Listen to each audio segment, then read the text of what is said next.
شبکه پولفرست زلاتای کرونا بزرگترین شبکه پولفرستی روسیه و شوروی سابق بعد 3 سال دیگر باره به تاجیکستان برای 5 سال آینده اجازه فعالیت به دست آورد. بازگشت زلاتای کرونا به بازار تاجیکستان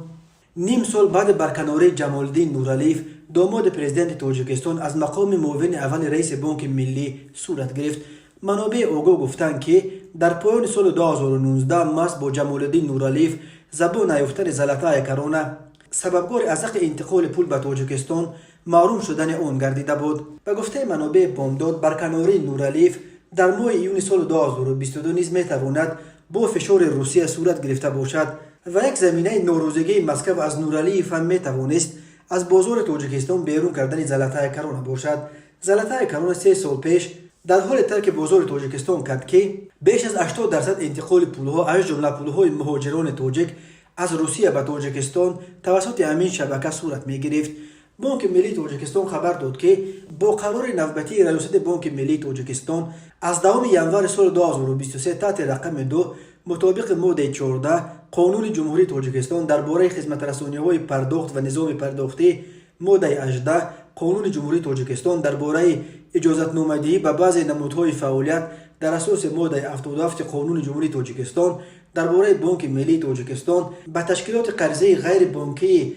حساب برارکنی پلاتیوژن سنتر که مطابق قانونگذاری روسیه تأسیس یافته عمل می نماید برای فعالیت اپراتور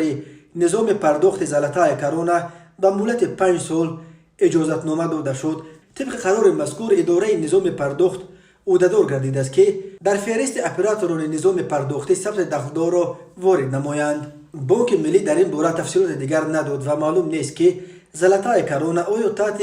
چه شرایطی به بازار تاجیکستان برمیگردد. در پایان سال 2019 در پی تأسیس مرکز ملی پروسسینگی در بانک ملی تاجیکستان زلاتای کرونا یگانه شبکه پولفرستی بود که شرط و شرایط این نهاد نو را نپذیرفت و پایفشاری کرد که بر اساس قانون‌های روسیه عمل می‌کند. یادآور می‌شویم آن وقت بانک ملی تاجیکستان از همه شبکه‌های پولفرست خواسته بود که در این بانک صورت حساب گشوده مبلغ معینی را همچون ضمانت در آن دپازیت بگذارند. هنوز معلوم نیست که زلاتای کرونا بالاخره بعد 3 سال بحث‌ها و محرومیت از بازار انتقال پول به تاجیکستان این شرط را پذیرفته است یا در این زمینه بین مسکو و دوشنبه به گذشته‌های صورت گرفته است.